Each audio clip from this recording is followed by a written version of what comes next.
Alabaa oromoo ibsituu dukkana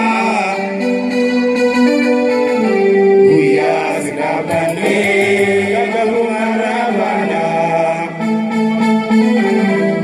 dhiigaan si facaasa lafeensi bobeessa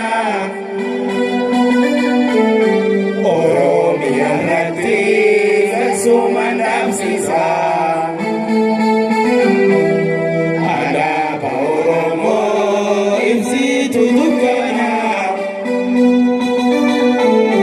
Guyyaa sinabannee gabrummaa raabana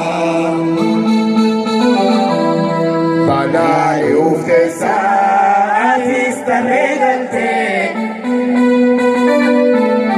mallattoo mootummaa oromoo taatee alaabaa oromoo ibsituu dukkana.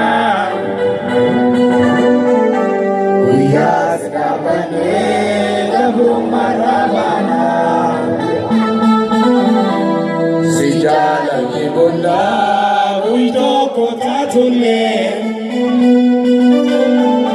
guyyaa sunni dhufaan gamyoo turellee alaabaa oromoo ibsituu dukkana guyyaa sinabannee gabrummaa raabana.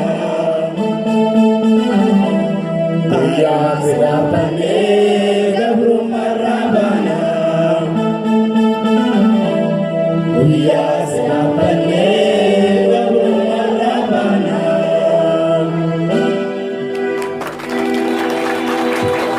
Ulfaadhaa galatooma amee amileedha.